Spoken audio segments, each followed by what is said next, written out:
Bom dia. Nessa videoaula nós vamos falar sobre o cálculo de volumes de corpos arbitrários.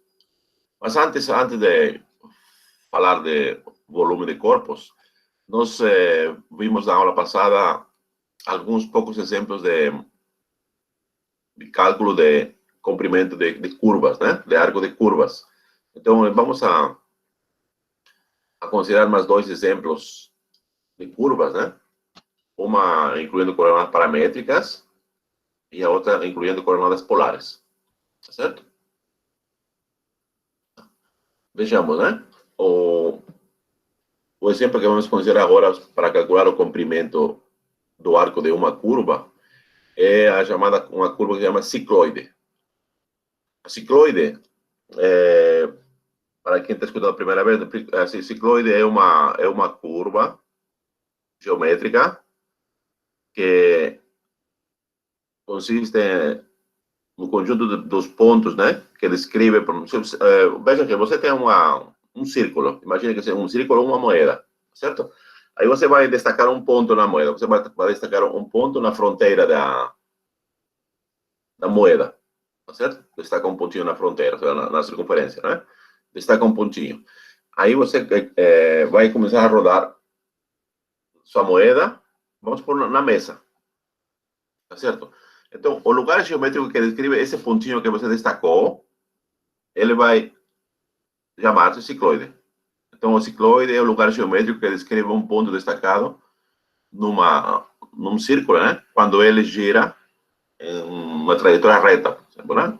Pode ser uma mesa, por exemplo. Certo? E antes de entrar nos detalhes da parametrização, vou mostrar aqui mais ou menos qual seria o lugar geométrico. Está vendo aqui? O lugar geométrico seria, vamos marcar aqui, seria esse aqui. Essa aqui seria uma parte da cicloide, quando o ponto destacado em questão, que aqui vou denotar com P, né? A moeda gira em torno do eixo em torno do eixo das abscissas. Certo? Aqui, quando o ciclo uma volta, então o ângulo vai ser 2π, né? Vai ser de 0 a 2π. Então, esse lugar destacado aqui de amarelo é um trecho da cicloide quando realiza uma volta completa, né? Quando o ciclo realiza uma volta completa. Certo? E se vocês continuam rodando, obviamente vai aparecer mais. Vamos apagar. Aqui, obviamente, vamos a ter mais, né? Vamos a ter assim. Ter mais. E se você gira para a esquerda, então você vai ter. Né? Então, o que sacamos só é uma volta do ponto destacado quando está fixo no círculo. Tá certo? Obviamente, para você obter a parametrização dessa curva, a curva que estamos parametrizando é essa que falei para vocês, né?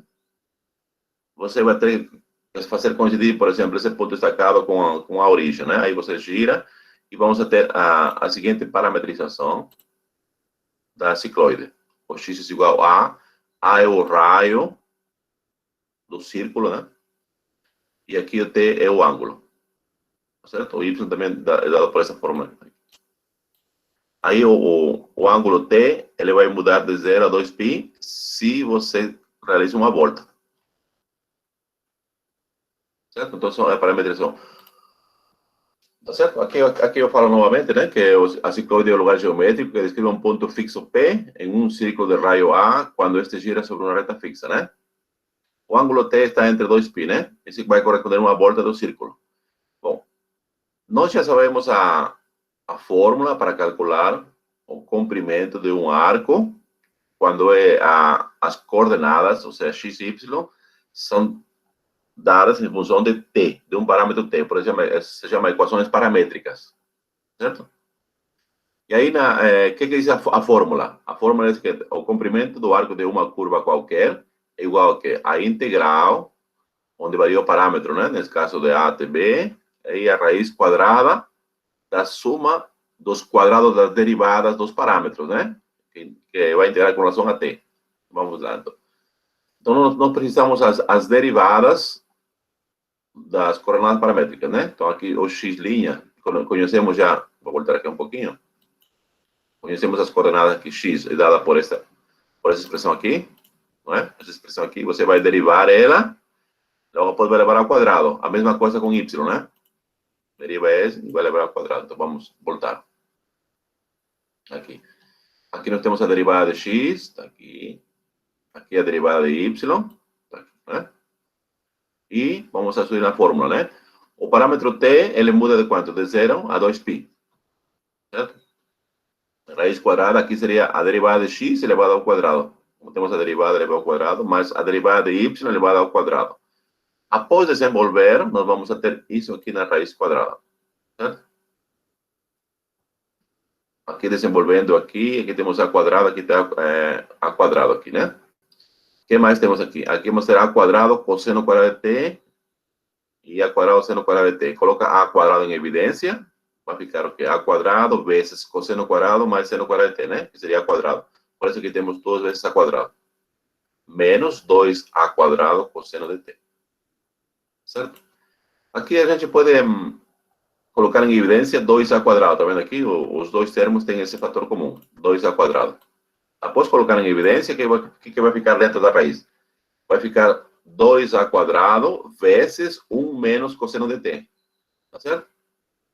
E aqui vamos a extrair a raiz quadrada de 2a quadrado, que seria a raiz quadrada de 2a. Tá certo? O a sai sem módulo, por quê? Porque a é positivo, né? E que ficaria 1 menos cosseno de t. E aqui vamos a usar a fórmula de cosseno do ângulo duplo. Ou seja, o t como sendo ângulo duplo, né? E a fórmula que vai ficar vai ser essa aqui. 2 vezes seno quadrado de t. Aqui vamos extrair a raiz quadrada, né? Aqui tem raiz quadrada de 2, certo? Raiz quadrada de 2 vezes raiz quadrada de 2, temos 2 aqui. E aqui o a, raio. E aqui vai ficar seno de t meios. Vejam que quando extrai a raiz quadrada, ele vai ser positivo. Por quê? Porque o t, ele varia de 0 a 2π. E quando o t varia de 0 a 2π, então vamos a ter o seno valuado no primeiro e segundo quadrante. E o seno valuado no primeiro e segundo quadrante é positivo, por isso que não temos módulo aqui. Certo? E aqui, bom, é fácil de integrar isso aqui. Todo mundo sabe que a primitiva de seno de t meios é igual a quanto? É menos 2 vezes cosseno de t meios. E aqui usa a fórmula Newton-Leibniz, né? Uma vez que encontrou a primitiva, usa a fórmula Newton-Leibniz para calcular. Valua quando t primeiro é igual a 2π. Quando t é igual a 2π, vejam aqui. T é 2π, aqui vai ficar π, né? Cosseno de π é menos 1. Certo? Vamos guardar menos 1. Menos, quando t é igual a 0, cosseno de 1. Então aqui tem menos 2 vezes 2, aqui vai dar menos 4. Certo? Menos 4. Vezes menos 2 vai dar 8. 8a. Então o comprimento de um trecho da cicloide é igual a 8a. Certo? Ou seja, vamos voltar aqui. Vamos apagar. Ou seja, apago aqui também. Apago aqui. Ou seja, o comprimento desse trecho aqui é esse. Esse aqui vale 8 vezes A. Onde A é o raio do círculo que está girando, né? Vamos ao chat a ver, para ver se tem alguma dúvida. Tudo bem?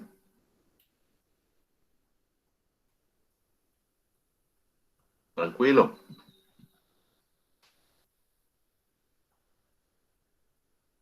Como eu falei para vocês, né? O feedback para mim é muito importante, né? Porque eu não vejo vocês. A única forma, o retorno que eu tenho para vocês saber se estão acompanhando, tem alguma dúvida ou tá certo, é perguntar e olhar o chat, né? Tudo ok, né? Tá. Se o Clidenor falou que está tudo ok, então vamos para frente. Ah, certo. Vamos agora considerar o próximo exemplo. O próximo exemplo ele vai envolver a coordenadas polares, certo? Veja, nós queremos calcular agora o comprimento do arco da espiral logarítmica, por qual, né? Logaritmo de ρ igual a θ, certo? A é um parâmetro positivo, né? θ é o ângulo, e ρ é a função que depende, né? Mas esse aqui nós podemos, logaritmo neperiano de ρ igual a θ, nós podemos usar aqui a fórmula do logaritmo. Esse aqui vai ser igual, então, ρ como é um número, o ρ vai ser igual a quê? A base, que é elevado a t. Ou seja, que está aqui. Vejam aqui, então, que ρ é uma função que depende de t, né? Certo? Mas veja que dependendo do ângulo T, a espiral ele vai ser uma curva infinita. Ou seja, à medida que T cresce, então a curva vai crescendo. Tá certo? Veja que, por quê? Porque o A é positivo, né? Se T vai crescendo, então a exponencial ela vai crescendo.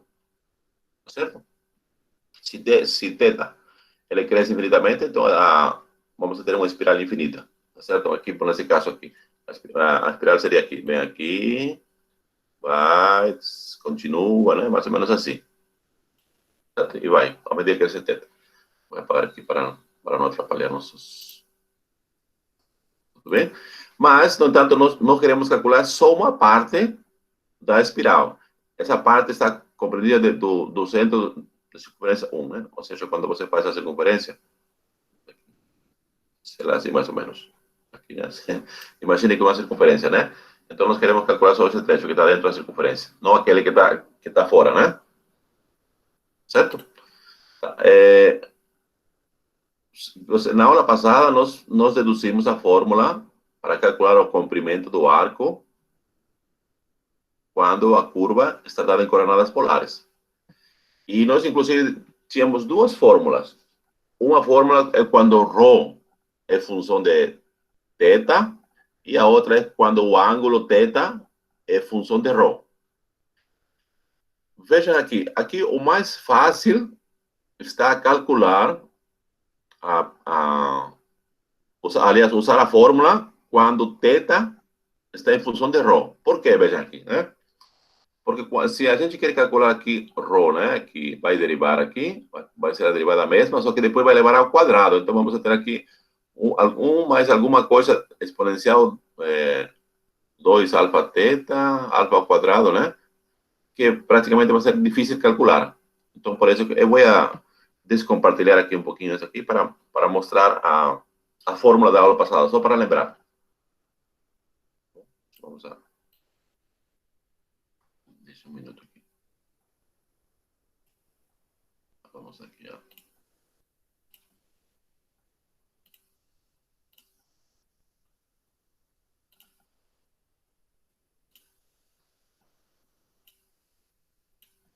Tá certo? Tá vendo, né?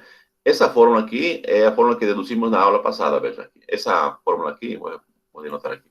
Essa fórmula aqui é quando o ρ, ele depende de θ, tá certo? E agora, quando se t depende de ρ, a fórmula que vamos usar é essa que está aqui, tá certo? Aqui o ângulo o θ vai de alfa até beta, e aqui, na segunda integral, o ρ vai de ρ1 até ρ2, né? Aqui são números, certo? Então, a fórmula mais indicada para calcular um arco da espiral é essa fórmula que está aqui. Essa fórmula aqui. Tá bom? Então, vamos apertar aqui. Pega um papel aqui, ou consulta, né? O papel e vai anotar aqui. Apesar que vou destacar no próximo slide, né? Então, vai ser essa fórmula aqui que vamos a usar. Veja, nessa fórmula aqui, nós vamos a calcular uma parte do logaritmo espiral, né? Que está entre a circunferência de raio 1. Então, o ρ vai de 0 até 1. Então, ρ1 vai ser 0 e ρ2 vai ser 1. Tá certo? Então, eu vou descompartilhar esse slide aqui e vou compartilhar nas...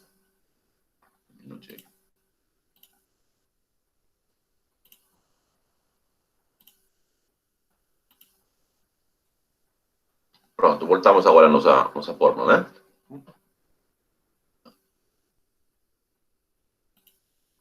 Veja aqui, então, como eu dizia aqui, não, é mais fácil, então, resolver usar aquele intento, né?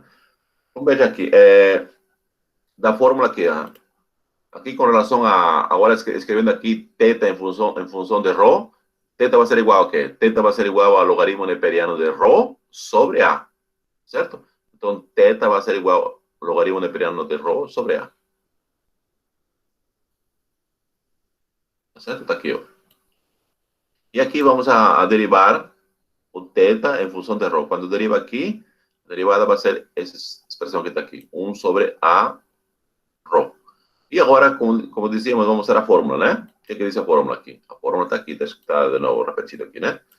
Aqui, Rho 1 é 0, Rho 2, 1. Por que 0 e 1? Porque nós estamos calculando só um arco da espiral logarítmica, né? Que está dentro da circunferência.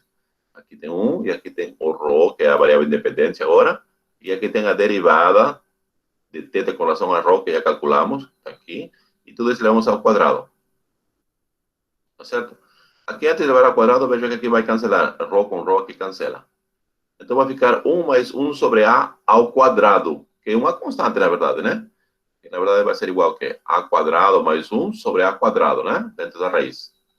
Aí, extraindo a raiz, vai ficar o quê? Raiz quadrada de 1 mais A quadrado sobre raiz quadrada de A quadrado, que na verdade seria A, né? Aqui sem módulo porque é positivo. E o que ficou? A integral de 0 a 1 da função 1. Essa aqui é a função 1, né? Tudo bem? E aqui é fácil de calcular, né? A primitiva de 1 é Rho, né? Porque estamos integrando com relação a Rho. Então, o Rho valua de 0 até 1. Usando por Newton, essa integral que está aqui vai ser igual a 1. Portanto, ficou essa expressão que está aqui. Tudo bem? Vamos ao chat para ver se está claro essa fórmula. Ficou claro o desenvolvimento?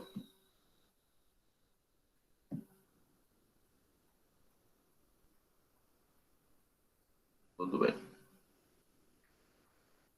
Sim, eu já postei para vocês uma lista de exercícios com o nome lista final.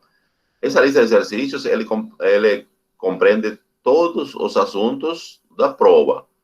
Tem exercícios desde calcular área de regiões planas, passando por comprimento de arco, volume de corpo de revolução, área de superfície de revolução, centros de gravidade e trabalho que desenvolve uma força quando se desloca ao longo de uma trajetória reta, por exemplo, não? Ou curva, certo? Eu posso postar o gabarito da prova, mas eu vou deixar para vocês tentarem fazer. Caso tenham dúvidas, né?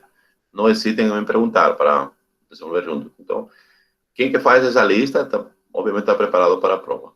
Tá certo? Porque na prova pode mudar uma que outro exercício, mas dados. Mas, em princípio, os exercícios vão ser os mesmos. Tudo bem? Então, vamos a voltar a nosso slide.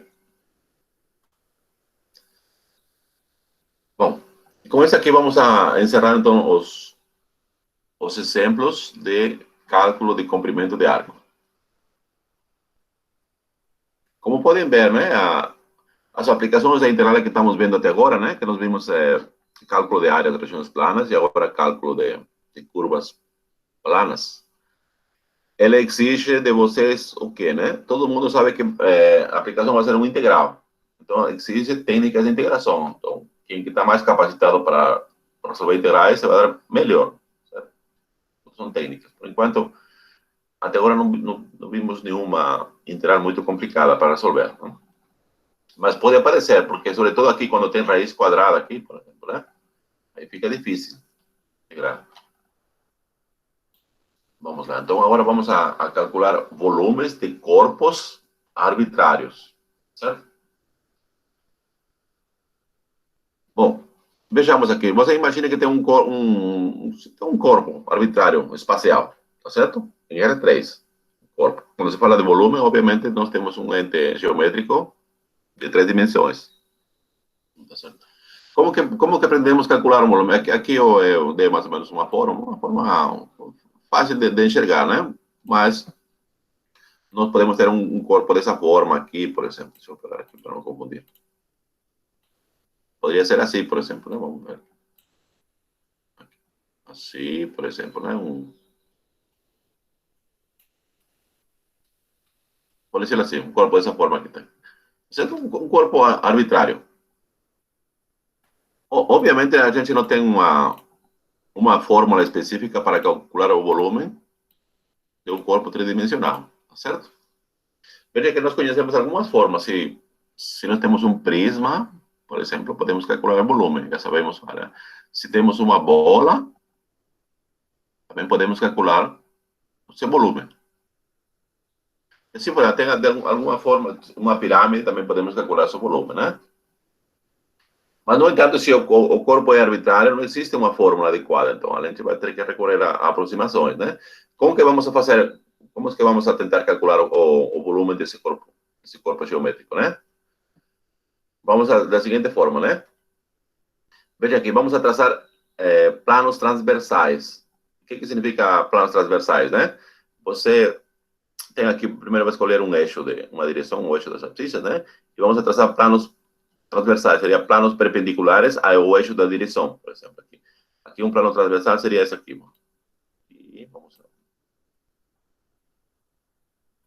fazer tudo. Esse aqui, está muito junto aqui. Esse, por exemplo. Obviamente aqui é a parte de um plano só, né? Quando eu traço aqui, aqui estou traçando um plano transversal na direção do eixo X que vai cortar no ponto X. Se vocês observam, esse plano transversal, né, ele vai interceptar o corpo numa região. Essa região se chama seção transversal, que seria aqui, aqui está de cinza. Essa parte que está aqui, seção transversal. Tá certo? E assim você pode em cada ponto pode traçar um plano que é perpendicular ao eixo, né? Então a direção vai ser seções transversais. Então veja aqui, se a gente conhece todas as áreas dessas seções transversais, estaria em condições de calcular o volume desse corpo arbitrário. Tá bom? Mais ou menos essa é a ideia. Então, vamos explicando. Bom, o volume do nosso corpo, do corpo dado, né? Vamos a denotar com V, tá certo? V vai ser o volume. E vamos suponhar que conhecemos todas as áreas das zonas transversais. Essa que acabei de falar para você, né? Vamos supor que conhece todas as áreas das zonas transversais. Quando trazem vamos trazer esse ponto aqui, assim vai ser, né? Mais ou menos aqui. Então aqui vai ter uma área transversal. Vou apagar aqui de novo, aqui, mais ou menos, né? Sim. Vamos supor que você conhece aqui. Se traz aqui, então vai conhecer. Então vamos supor que conhecemos todas, tá? As áreas das seções transversais do corpo, né? Essas seções transversais são originadas pelos planos perpendiculares a uma direção dada, que no nosso caso é o eixo, o X, o eixo das abscissas, né? O eixo das abscissas. Veja que aqui nós temos aqui duas dimensões, mas na verdade são três, né? Porque nós temos aqui o Z, né? Que está faltando. Três dimensões. Cada corte seccional define-se pela abscissa X, ou seja, ele vai depender onde você faz o corte, né? Certo? Onde você vai traçar o plano. Como falei, se você traça aqui nesse ponto, vamos apagar aqui para não atrapalhar. Se você traça nesse ponto, vai ter uma ação transversal. Traça uma perpendicular nesse ponto e assim, então, vai depender do ponto em questão, né? E por isso a área dessa seção transversal vai ser uma função única que vai depender de X, certo? Então vamos denotar a área da seção transversal por S de X. A medida se X muda, então a área da seção transversal também vai mudar. Tá certo? E vamos supor agora que A e B sejam os extremos. Aqui tem A e aqui B, tá vendo aqui os extremos, né? Vamos supor que A e B sejam as abscissas, dos cortes seccionais extremos do corpo A, tá certo? Do corpo B, volume B. Para calcular o volume do corpo, vamos a fazer uma partição do segmento AB, tá certo? Vamos a particionar. Veja como que se particiona, né? Você inclui N pontos, né? X0 vai ser igual a X1 vai ser igual a X1, X2, X3, até chegar a Xn. Xn vai ser igual a B, tá certo? Você vai particionar. E vamos então, veja aqui. Vamos a particionar. Aqui tem aqui tem, por exemplo, parecendo aqui tem um ponto e aqui tem outro ponto que está aqui. Tá certo? Veja aqui, nós podemos então considerar mais ou menos esse camaradinho aqui. Esse. Se vocês observam aqui, destaca aqui, vai ser mais ou menos como, esse aqui vai ser praticamente como um cilindro. Não é um cilindro reto, mas é praticamente parecido a um cilindro. Tá certo? Alguma coisa parecida a um cilindro reto. Tem aqui as duas bases, aqui tá, esse X aqui vai ser a base inferior, esse de X mais delta de X vai ser a base superior, e delta de X vai ser a altura. Tá certo? Na verdade, esse delta de x vai ser o tamanho desse segmento aqui, de x até x mais delta de x, que tem aqui, né? Vou botar aqui. Tudo bem? Tá. Delta de x. Então, veja aqui. Uma vez que nós conhecemos, então, o volume dessas pequenos textos aqui, como decía, né? Se você conhece todos esses volumes aqui, obviamente vai ter mais, né? Então, o que podemos observar? Então, que o volume do corpo que nós queremos calcular vai se aproximar pela soma de todos esses pequenos volumes que nós destacamos aqui, certo? E como que se calcula o volume? Como eu dizia, é base para a altura, né? Mais ou menos, então, vai ser dado por essa fórmula que está aqui. Vejam que o S aqui é a área da seção transversal, que depende de X, né? Se X muda, então a S de X vai mudar também, né? De X, né? E assim nós podemos aproximar, aqui estou colocando a aproximação, né? O volume de corpo em questão vai ser igual à soma do volume de todas as seções transversais, que é entre duas seções transversais, tá aqui? Tudo bem? Antes de continuar, tá claro mais ou menos a explicação? Obviamente, na teoria está tudo certinho. Vejam que na prática, muitas vezes a gente é difícil conhecer a área de ação transversal. Mas nós estamos supondo. Então, em matemática, quando você desenvolve uma teoria, é fácil dizer, né? Vamos supor, suponhamos, né? E aqui estamos supondo que a gente conhece a área de cada ação transversal, né? Uma vez que estamos supondo que conhecemos, então, é fácil admitir, então, essa aproximação. Então, o volume do corpo em questão, que seria o volume de todo esse aqui, né? Desse corpo que está aqui, ele vai ser aproximado pela soma de todos os volumes dos corpos, vamos ver, corpinhos, né? Dos corpos pequenos, né? Dados por esses volumes que está aqui. Tudo bem? Bom, assim, a fórmula que expressa o volume exato do corpo será o limite, né? Quando o número de elementos vai crescendo infinitamente, ou o máximo da altura tende para zero. Ou seja, vamos voltar aqui. Quando o máximo desse aqui vai para zero, o altura ir para zero, o delta x, é a mesma coisa que dizer aumentar o número de seções transversais. Ou, caso quando n vai para infinito, é a mesma coisa que delta de x vai para zero. Certo? Então, decimos aqui, se existe esse limite aqui, quando delta de x tende para zero, ou quando o limite, ou quando n tende para infinito, né? Se existe, é dado para essa integral definida, né? Pela definição.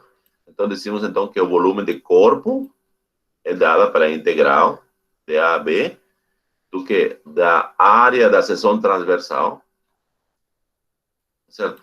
Então, para saber ou para calcular o volume de um corpo, nós precisamos conhecer a área da seção transversal em cada ponto da direção dada, né?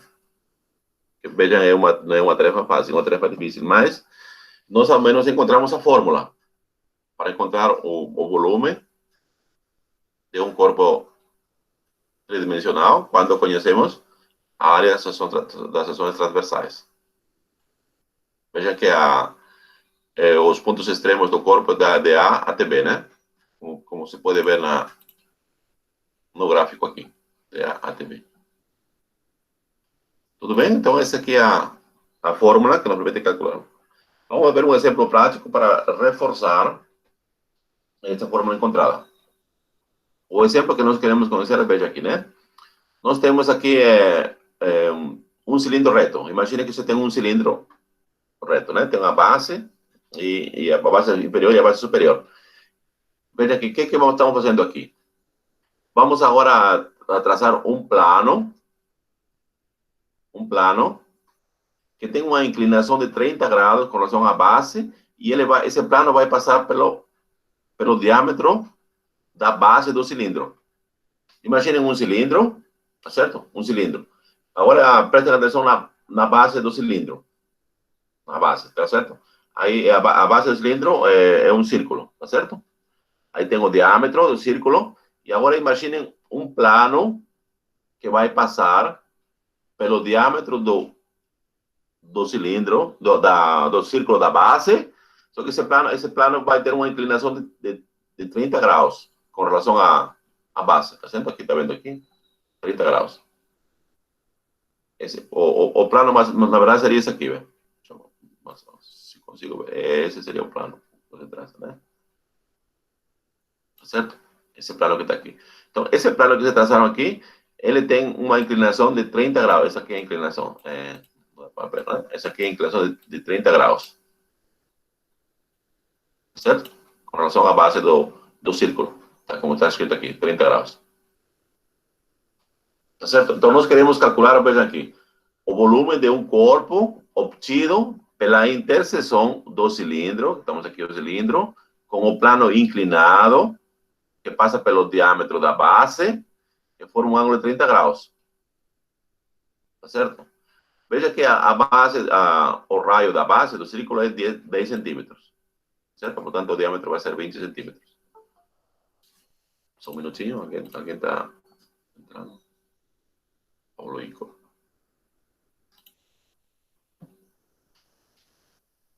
Tá certo? Tudo bem? Tá. Então, veja aqui. Nós já sabemos como que vai ser o corpo em questão, o volume do corpo em questão, né? Então, o corpo em questão vai ser formado porque uma parte lateral vai ser a parte do cilindro, a parte de cima vai ser a interseção do plano com o cilindro, né? Aqui. E a parte de baixo vai ser a base do cilindro, que é uma parte, que seria o círculo, né? Uma parte. Tá certo?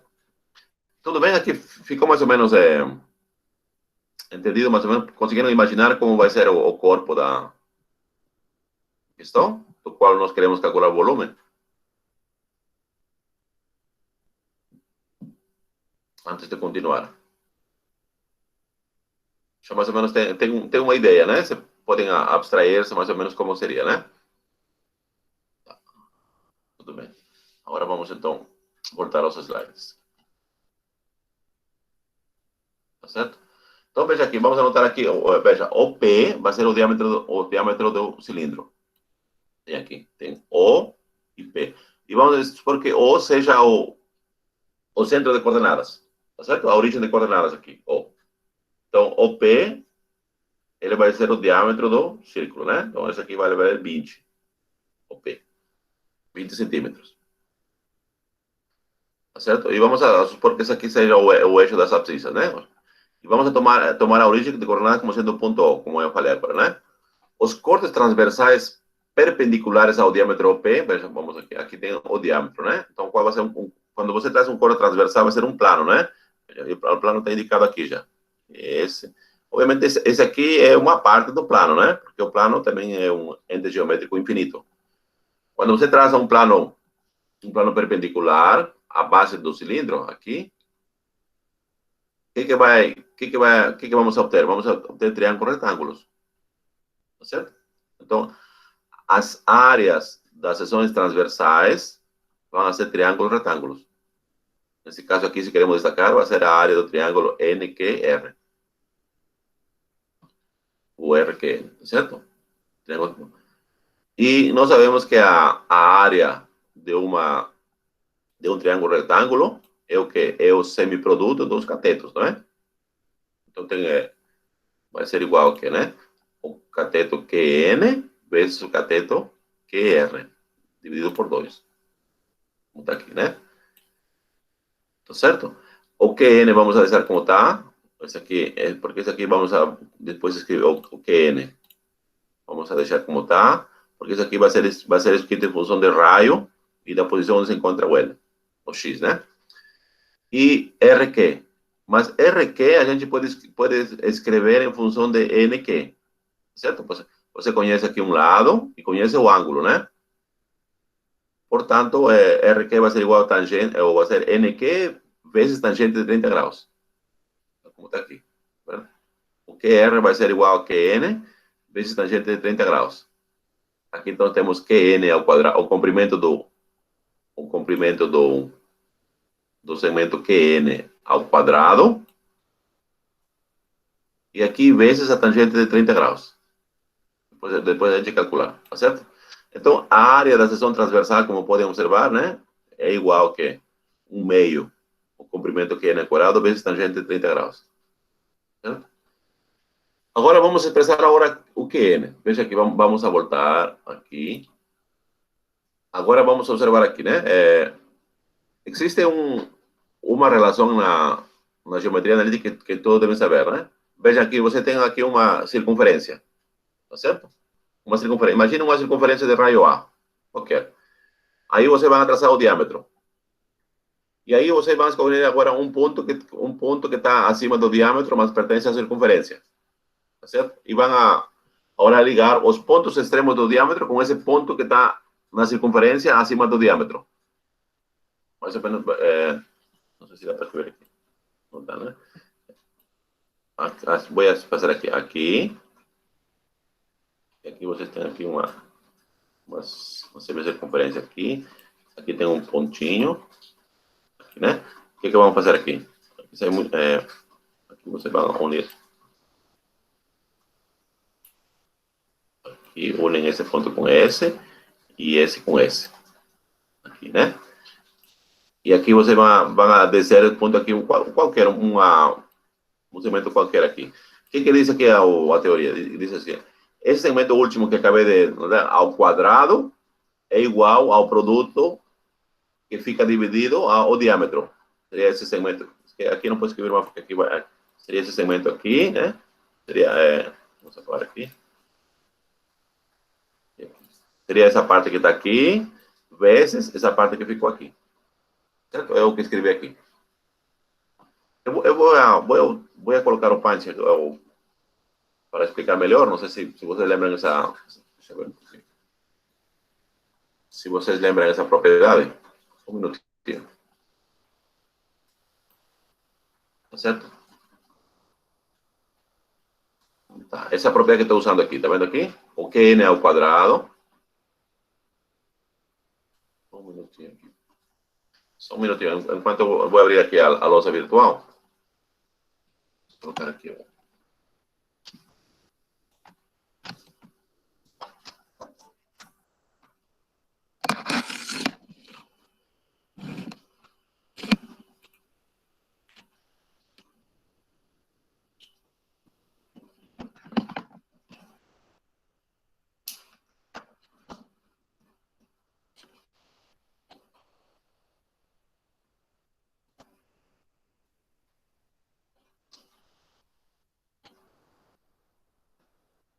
Certo. Eu vou descompartilhar um pouquinho os slides só para mostrar para vocês a propriedade que eu vou usar.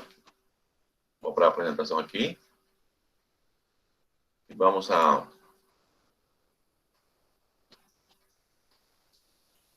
Certo? Qual em questão que vamos fazer aqui, essa aqui, né? Você tem aqui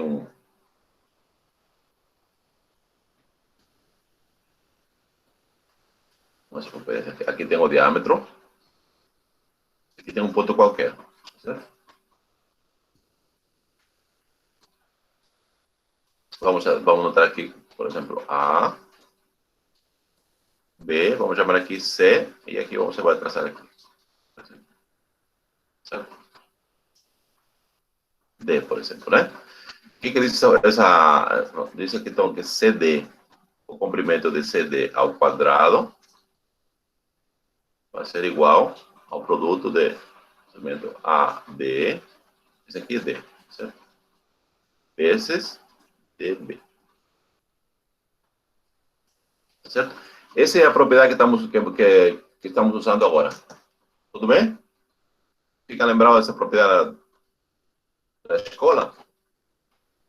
Já viram na escola essa propriedade? Porque, na verdade, o triângulo ACB é um triângulo retângulo, não é?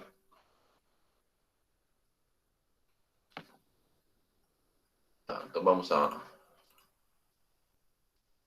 vamos agora a descompartilhar e vamos a voltar para nossos slides.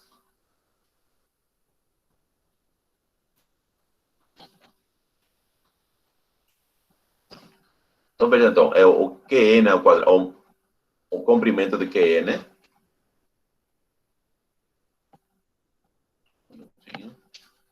Então, o comprimento de QN ao quadrado é igual ao o produto de PN vezes ON, né? Aqui travou um pouquinho, deixa eu ver aqui.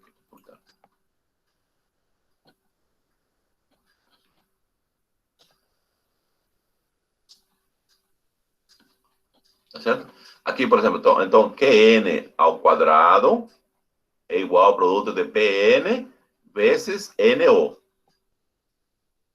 Tá certo? Veja aqui o N denotado com X. Tá certo? O comprimento de ON vai ser igual a X. Esse ponto aqui vai ser X, né? Porque o comprimento vai ser X. E agora, como todo o diâmetro é 20, ou 2R, né? 2 vezes raio. Então, o PN vai ser igual a 2R ou 20 menos X. Tá certo? Então, o PN aqui vai ser 20 menos X e o N vai ser X. Ainda por enquanto eu estou escrevendo 2R. Mas vai ser 20, né? Certo? Aqui. 2R menos X e vezes X.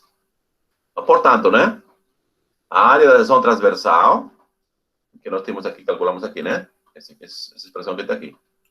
Vai ser igual a 1 meio QN ao quadrado tangente de 30 graus. Agora vamos a substituir aqui o QN ao quadrado achado no passo anterior. Ficou essa expressão que está aqui, né? Bom?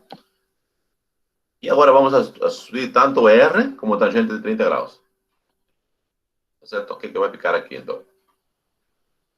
A tangente de 30 graus, se vocês querem saber, a tangente de 30 graus é igual que é cateto oposto sobre cateto adjacente, né? Seria, então, raiz de 3 sobre 3, certo? Isso, raiz de 3 sobre 3. Então, para calcular o volume que tem, o volume vai ser igual, vejamos aqui, né? Vamos montar um gráfico. Vai ser desde esse ponto aqui, da origem, aqui, até o ponto P, certo? Onde vai variar o X.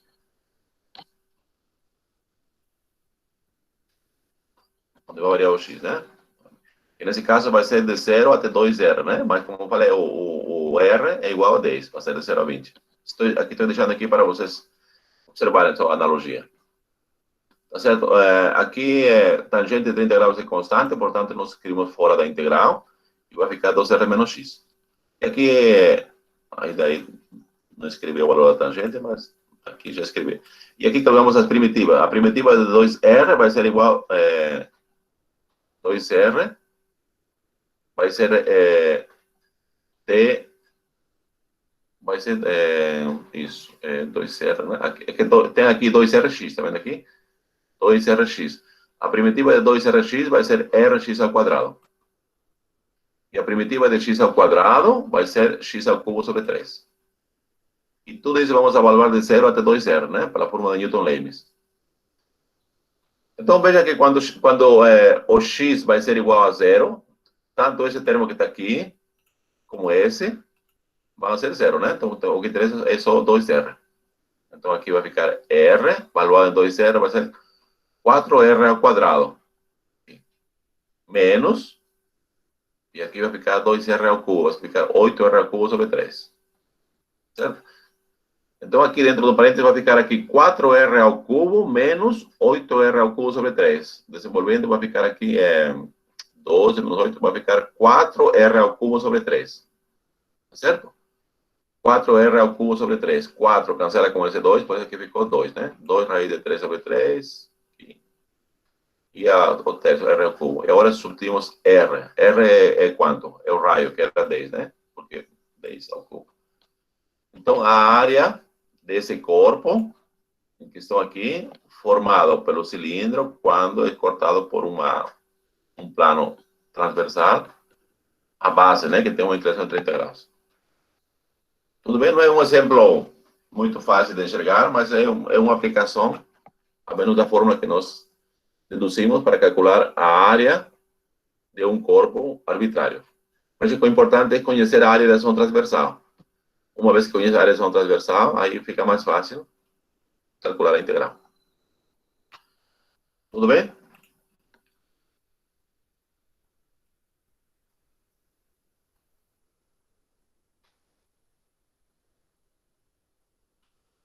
Tudo certo, né? Vamos a... Sinal de silêncio também é sinal que estão concordando. Então vamos a passar para próximo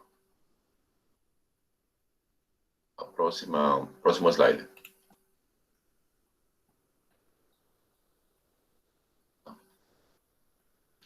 Vejamos, né?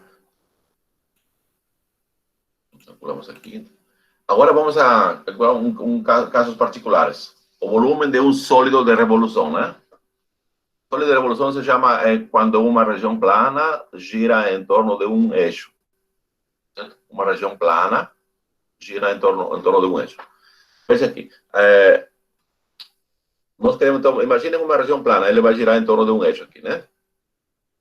Então, o volume de um sólido de revolução pode ser obtido facilmente como um caso particular do cálculo de volume de um sólido estudado agora na sessão anterior, né? Nos slides anteriores. De fato, né? Se o sólido em questão é obtido pela rotação da curva, você tem aqui a curva, né? Y igual a f de x, né? Ele vai girar em torno do eixo x que está aqui. Na verdade, quem que vai girar vai ser o quê? Por cima está o gráfico da função. Aqui nas laterais tem uma parte da curva x igual a b. Na lateral aqui, x é igual a a. E aqui tem uma parte... Aqui, tá? Vai ser quase esse trapezoide que vai girar. Tá certo? Imagina esse trapezoide quando vai girar em torno do eixo x. Ele vai gerar um corpo, se chama corpo de revolução. Tá certo? Corpo de revolução. Então, o x vai de A até B, né? Então, veja aqui. As seções transversais, quando você vai fazer, já girou, esse trapezoide aqui, ele já girou. Então, quando gira, digamos, ele formou um corpo, né? Esse corpo formado se chama corpo de revolução. Tá certo? Então, veja, as seções transversais, se você observa, se você traz aqui um plano perpendicular, vou apagar aqui esse amarelo para explicar agora, né? Vamos porque tem uma seção transversal aqui. Traz aqui aqui, né? Traçou uma seção transversal aqui ao corpo. Você vai, vou apagar aqui de novo. Então você vai obter essa aqui. Certo? A seção transversal que seria essa que está aqui. Se você observa, essa seção transversal que está aqui, todos são círculos. Obviamente vai depender aqui um círculo menor, um círculo um pouco maior, um círculo maior. Vai depender onde que está o x. Tá certo? Mas a gente sabe calcular a área do círculo. Basta conhecer o raio, né? Aqui, por exemplo, qual vai ser o raio? Veja, o raio vai ser esse tamanho que está aqui. O raio daqui vai ser esse tamanho que está aqui. E o raio desse aqui vai ser esse tamanho todo aqui, né? Vamos apagar isso aqui para... Vai ser o tamanho desse que está aqui. E qual é o tamanho? O tamanho seria, então, o valor da função, tá vendo aqui? Qual seria o raio aqui? Seria f de x. O raio aqui seria f de x mais delta de x. E aqui seria xk, por exemplo. Então, o raio seria f de xk. Tá certo? Vai depender em que ponto você traça a seção transversal aqui, né? Por isso, dizemos, então, que a área da seção transversal aqui vai ser π r ao quadrado. Mas o r é o quê? É o tamanho da função f de x. Portanto, a área da seção transversal vai ser π f de x ao quadrado.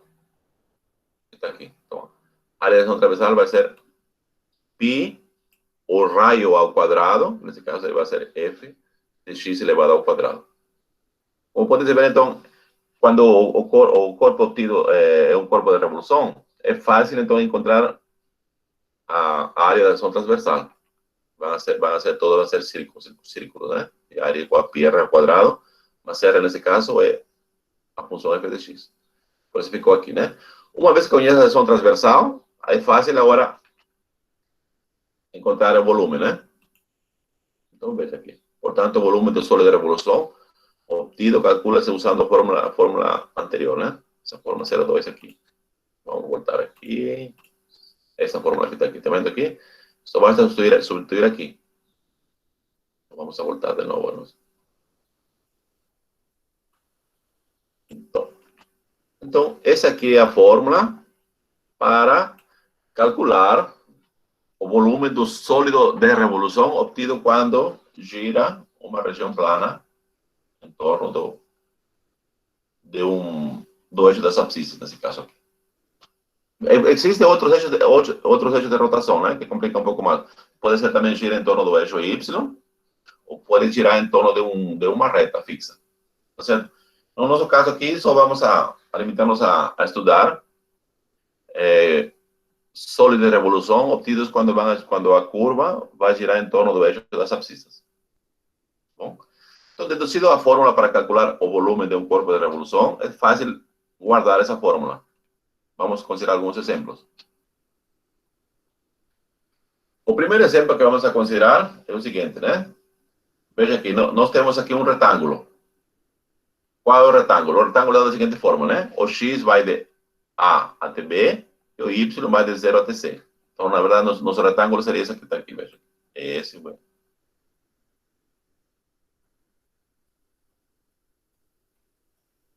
Não é? Esse aí seria o nosso retângulo. O x vai de A até B e o y vai de 0 até C. 0 a C seria esse aqui, né? De 0 até C seria essa parte que está aqui. Aqui vai de 0 e aqui até C. Tá bom? Agora, imaginem, você tem aqui esse retângulo, e agora vamos a girar esse retângulo em torno do eixo X. Tá certo? Quando gira esse retângulo em torno do eixo X, vai girar um corpo de revolução, né? Ou um sólido de revolução.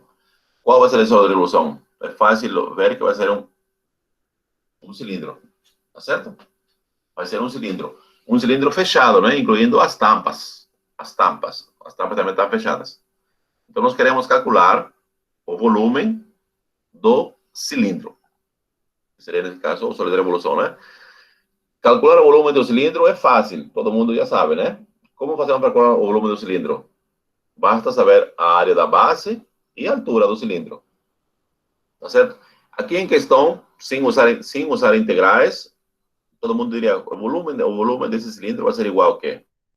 A área da base. A base é um círculo, né? O raio vai ser C. Então, vai ser π C ao quadrado vezes a altura. A altura vai ser igual a B.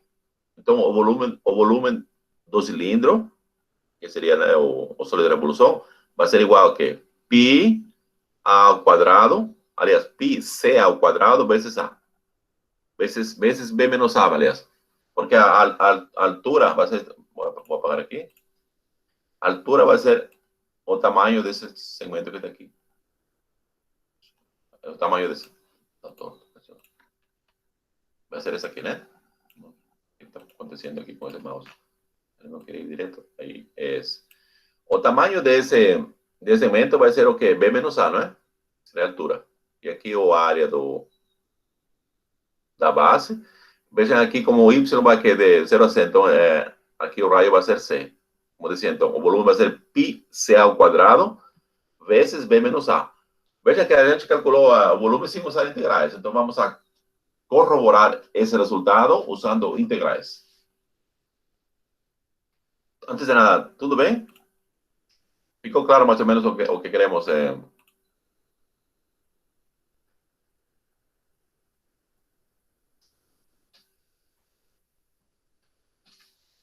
Certo, né? Tudo bem. Então, vamos continuar. Agora vamos usar integrais. O sólido obtido, como dizia, é o cilindro de revolução, né? As seções transversais são os ciclos de raio C. Se você corta seções transversais, todas as seções transversais vão ser constantes. Ou seja, a que você vai traçar aqui vai ter a mesma área, é como se você traçasse aqui ou aqui. E em todas elas vão ser constantes, não é? Tá certo? Vai ser constante. E o SX vai ser igual a π C quadrado. Tá certo? E agora vamos integrar, então. O volume é igual ao quê? A integrar o X. O X muda de A até B, né? Então, integra de A até B. E aqui você tem aqui a área da zona transversal. Como vimos aqui, a área da zona transversal é constante, né? É π C ao quadrado. Então, aqui. C ao quadrado também é constante. Então vai ficar o quê? A primitiva de 1 é X. A lua de B até A. de A até B. Então, substituindo, usando a fórmula Newton-Leibniz, ficou esse resultado. Que era o esperado, não era esperado esse resultado? Tudo bem? Então, mais ou menos esse exemplo, um exemplo simples, prático, que, que ajuda a entender, então, o cálculo de volume de um solo de revolução. Vamos a passar para o próximo exemplo. O próximo exemplo em questão que queremos calcular, vamos calcular o volume do sólido obtido quando giramos o triângulo T, cujos vértices são os pontos. Aqui tem um vértice, A tem outro vértice, e aqui tem o B, outro vértice. Então, o triângulo T em questão vai ser... Vou apagar aqui. Esse aqui vai ser o triângulo T. Tá certo? Quando a gente vai girar esse triângulo T em torno do eixo X, vamos obter o quê?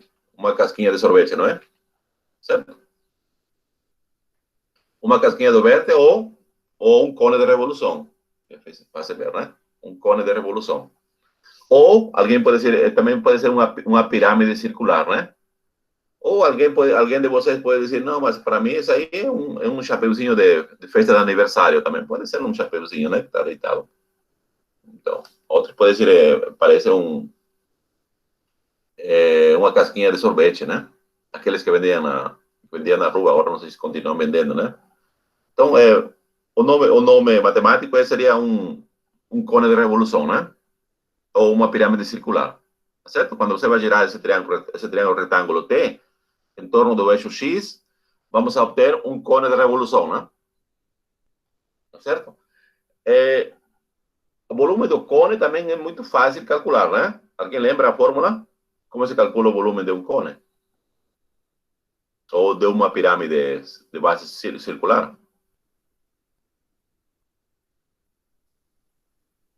Alguém lembra como se calcula? Volume? Um terço do quê?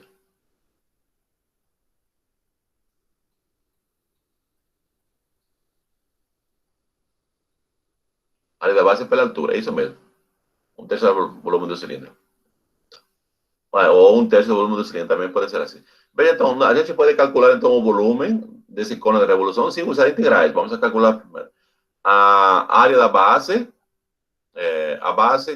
Qual que é a base? A base seria qual? B, né? Certo? O tamanho seria o tamanho B. Vamos a botar. Esse aqui é o B. Tá certo? Esse aqui então mide B. Então a área da base vai ser igual a quê? Pi B ao quadrado, certo? E a altura vai ser igual a. Essa aqui seria a altura. Não é? A altura é igual a. Então agora podemos dizer, então, a área, o volume do cone de revolução vai ser igual a 1 sobre 3 de pi B ao quadrado vezes A. Sem usar integrais. Tá certo? Então, o volume do cone de revolução obtido quando gira o triângulo retângulo T em torno do eixo das abscissas vai ser igual a um terço pi B ao quadrado vezes A. Certo? Então vamos ver se a gente obtém esse resultado usando integrais. Veja, quando queremos usar integrais, o que vamos fazer aqui? Quando usamos integrais, nós queremos saber a área das ações transversais. Está vendo aqui? Quando você traz aqui um plano, aqui você tem uma área transversal aqui. Se traz aqui, vai ter outra. Certo? Então, nós precisamos saber a área das ações transversais. A área das ações transversais, como sabemos, é o que? São círculos aqui, né? Quando é revolução, círculos.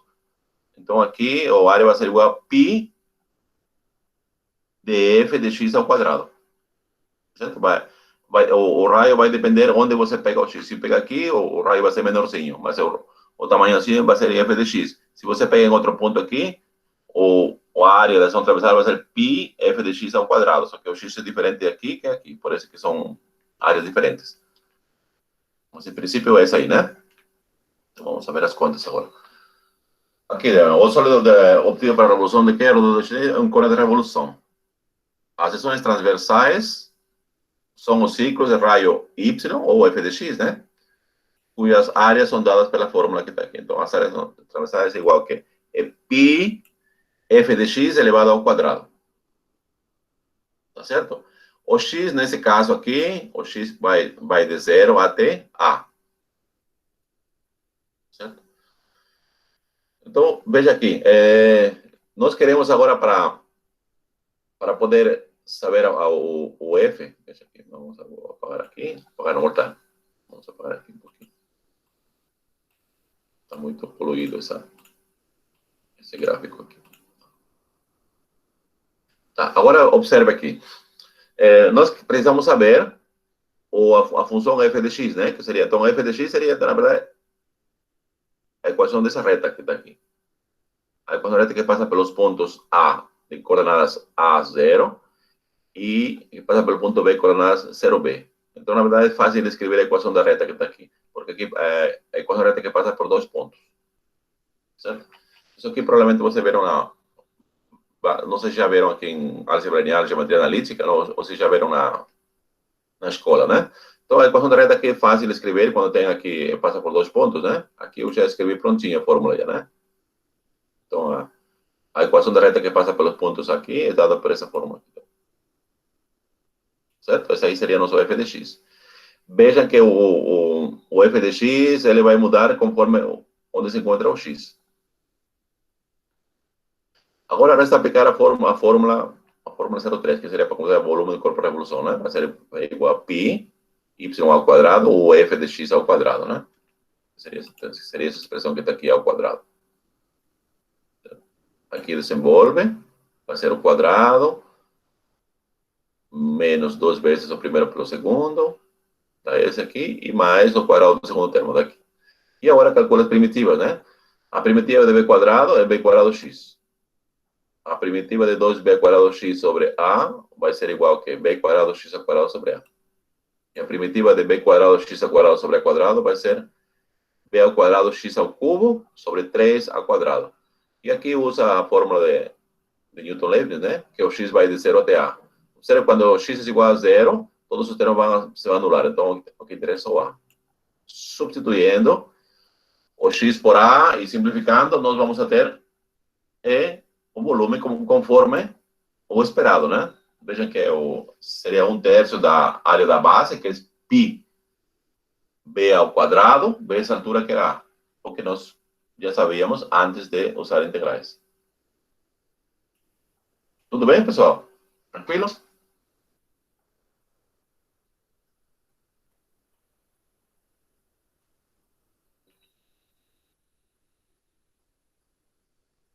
Tudo certo.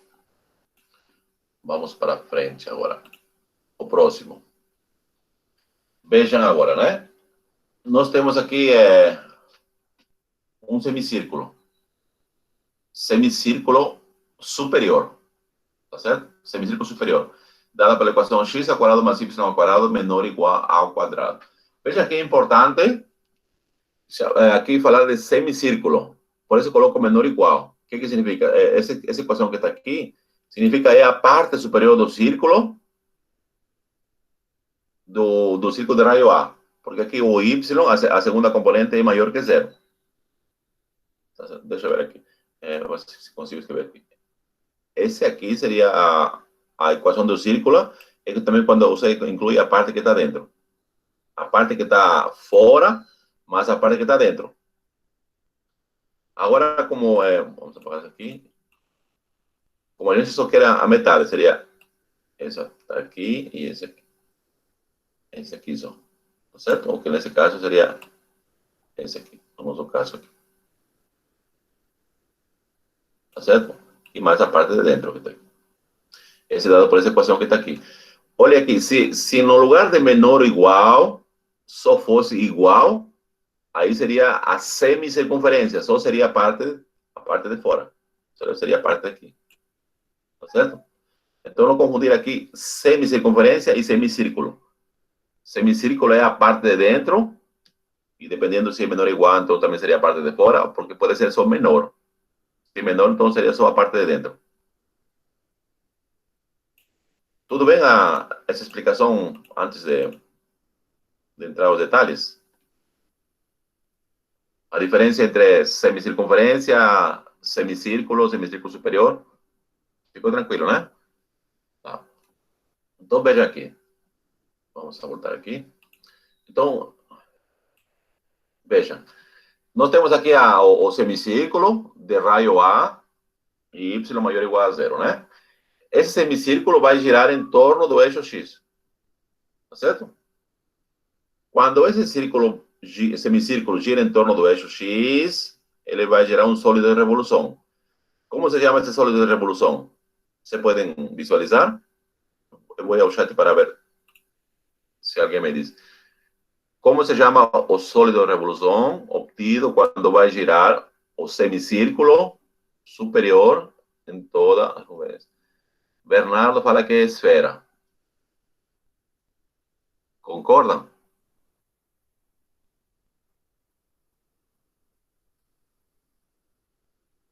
Na verdade, esfera é a fronteira, é a parte de fora. O sólido de revolução obtido, na verdade, em matemática se chama bola. Porque a esfera é só a parte, a casca, a parte de fora. Agora, a bola, matematicamente falando, né? Ele é a casca, que seria a esfera, e mais a parte de dentro. Então, em matemática, o sólido de revolução se chama bola. Nesse caso, seria uma bola fechada. Por quê? Porque contém a fronteira. Tá certo? Então, vamos fazer a diferença. Esfera e uma bola. Esfera é a parte superior, é a casca que envolve, né? E a bola, ela pode ser a parte exterior, que seria a esfera, mais a parte de dentro. Tudo bem? Por exemplo, quando falamos de esfera, a gente não pode falar de volume. Quando se fala de esfera, se fala de área, porque a esfera é um ente bidimensional. Agora, quando queremos falar de volume, se falamos de bola. Tudo bem isso aí? Essa explicação? Tá bom? Tá. Então, vamos à diferença entre uma bola e uma esfera, né? Então, esfera é a casca, é a parte que está fora, né? E bola é a parte dentro, que está dentro da esfera. E, em princípio, pode ser também a esfera se a bola é fechada. Se a bola é aberta, então não tem a parte de fora, que seria a esfera. Então, agora eu pergunto, né? Então, já está explicado. Então, se o sólido de revolução obtido quando gira o semicírculo de raio A, o semicírculo superior de raio A, em torno do eixo X, vai gerar uma bola, né? Uma bola de revolução, ou simplesmente bola. Agora eu pergunto, vocês lembram a que é igual o volume de uma bola? Não sei se na escola vocês chamavam esfera, mas eu expliquei a diferença, né? Você lembra a que igual era o volume de uma bola? Uma bola de futebol, por exemplo. Qual seria? Você lembra? Alguém me diz?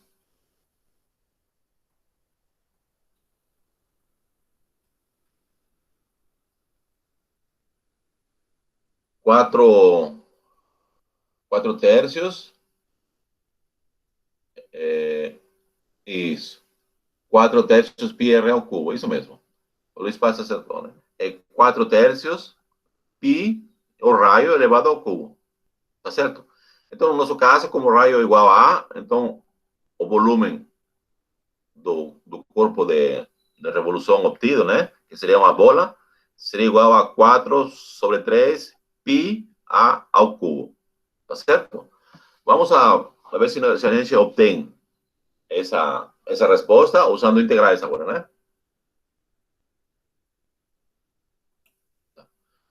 Aqui, né? O sólido obtido pela rotação do semicírculo ao redor do eixo o X chama-se uma bola, né? Os valores da abscissa X, nesse caso, variam de menos A até A, certo? Aqui. Varia de menos A aqui até A. Porque o que vai gerar vai ser isso que está aqui. Essa parte aqui, mais esse e mais tudo que está dentro aqui. Tudo isso que está aqui. Certo? Isso que vai gerar aqui.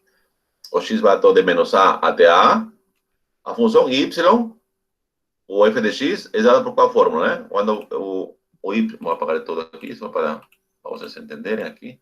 Então, o y vai ser essa expressão que está aqui, daqui, né? Vamos reduzir aqui. O y, então, vai ser igual a quê? Vai ficar raiz quadrada de a menos x ao quadrado. A gente pode destacar quando o y, o tamanho do y, o y pode estar aqui.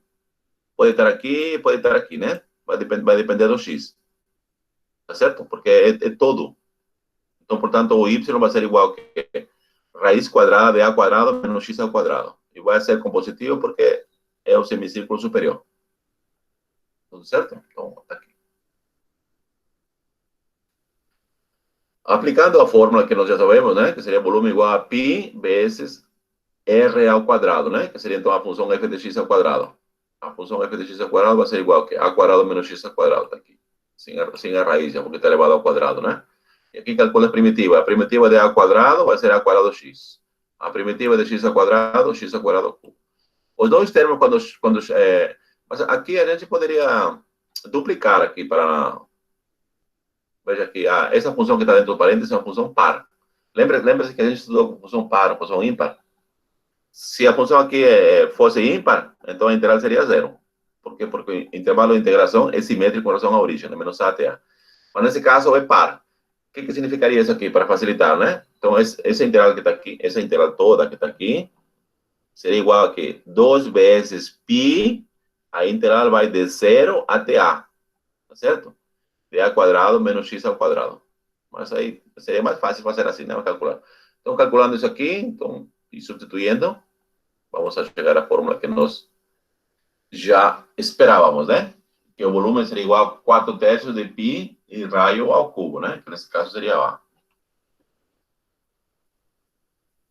Tudo bem, pessoal? Tranquilo?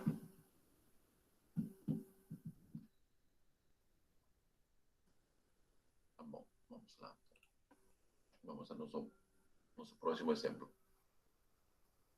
Veja que agora nós queremos calcular o volume do corpo obtido quando giramos a região limitada pela elipse, né? Certo? A elipse dada por essa equação que está aqui.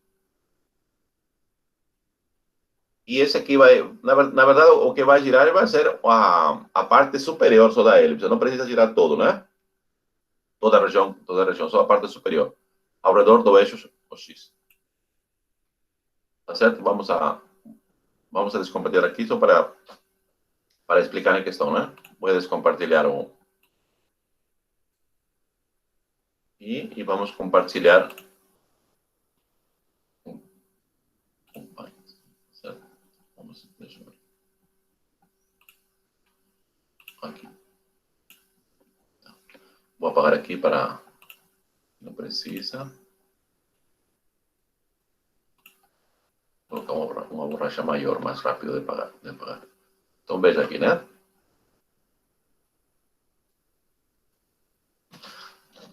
Então, na verdade, nós temos aqui vamos fazer assim. X, Y, né? A elipse mais ou menos dessa forma que está aqui. Bom, aqui estou fazendo como se A é maior que B, né? Então, a equação da elipse, como vimos aqui, é x ao quadrado mais b quadrado, aliás, y ao quadrado, b quadrado, igual a, certo? Aqui no gráfico está o eixo A é maior que o eixo B. Aqui tem A e aqui menos A. Tá certo? Para calcular o volume do corpo de revolução obtido quando gira a região limitada da elipse. Na verdade, o que não interessa seria só a parte superior. Né? Todo isso aqui está aqui. Essa expressão que está aqui. A parte de baixo não interessa. Quando vai girar em torno do eixo X. Vamos alongar um pouquinho.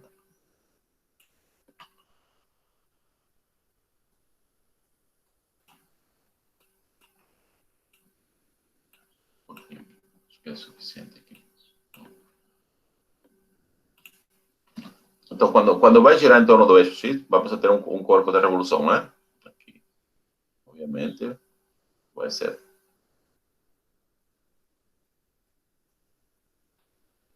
ou menos uma ideia.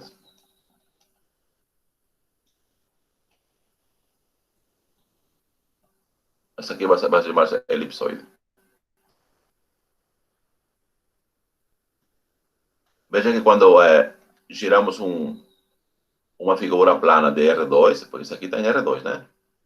Nós vamos ter um corpo em R3. Em R3, né? Aqui vai aparecer, aqui tem um X, o YX, e aqui tem mais uma componente, que seria o Z.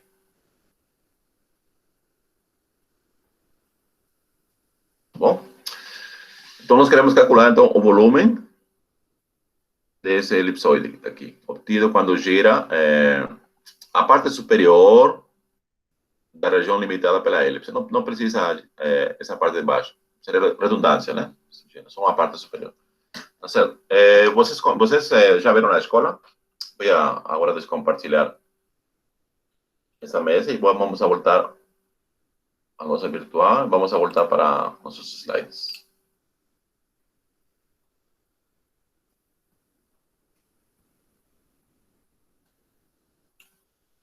Tá certo? Ficou claro, então, né? Então, o corpo de revolução obtido quando gira, né, uma parte limitada, uma parte limitada da região limitada pela elipse, né, superior, chama-se elipsoide de revolução. Certo? Os valores da abscissa x, nesse caso, variam de menos a até a, conforme foi visto na nossa virtual agora, né? De menos a até a. Então, pela forma que a conhecemos, então vai ser o volume vai ser igual a π, onde varia o a de menos a até a, de y ao quadrado. O y aqui você vai obter daqui. Certo? Destacar daqui, vamos ter essa expressão que está aqui, y ao quadrado. E aqui, a gente faz as continhas, vamos obter esse resultado aqui. Calcula a primitiva de 1, que vai ser x, a primitiva de x ao quadrado sobre a quadrado vai ser x ao cubo sobre 3 ao quadrado, né? E aqui usa a forma de Newton-Lewis. Aqui, de novo, podemos usar que a função é par, né? Seria igual a duas vezes π de 0 até a e da integral de toda essa função que está dentro. Mas é questão de gosto. Mas eu aconselho sempre, quando o intervalo de integração é simétrico com relação à origem, observem se é par ou ímpar, né? Isso facilita mais as contas. Tá certo? O que é esperado? Vejam aqui. Isso aqui é muito parecido com o volume da bola, né? 4/3 de π raio ao cubo, né? Só que aqui não tem raio ao cubo, aqui tem o produto dos semi-eixos, né? A vezes B ao quadrado. Tudo bem? Com isso a gente vai terminar aqui. O último exemplo, assim, rapidamente. Aqui tem o volume, né? Obtido. Que a gente já esperava, né? Quando gira em torno do eixo. E aqui, analogamente, vai ser que a mesma região limitada pela elipse superior, né? Aqui, pode ser calculado se ele gira em torno do eixo das ordenadas, certo? Ou gira em torno do eixo y. Obviamente, aqui você vai mudar agora de variável, né? Como vai girar em torno do eixo y, então a variável independente vai ser y. E a variável independente vai ser y e a variável dependente vai ser x. Então, o y varia de quanto? De menos b até b, o y, né? E o x, você vai calcular a partir dessa equação que está aqui. Porque x ao quadrado vai ser essa expressão que está aqui. E calcula, e veja que a expressão é praticamente a mesma, né? 4/3 π b ao quadrado é quando essa região limitada pela elipse, né? Gira em torno do eixo y, é 4/3 π b ao quadrado. É parecido quando gira em torno do eixo x, as abscissas, só que a diferença vai ser nas questões de A e B. Enquanto quando gira em torno do eixo y, veja que o produto vai ser b ao quadrado. E quando gira em torno do eixo das abscissas, vai ser ab quadrado. Tá certo, né? Tudo bem, com isso nós terminamos a videoaula de hoje. Vamos a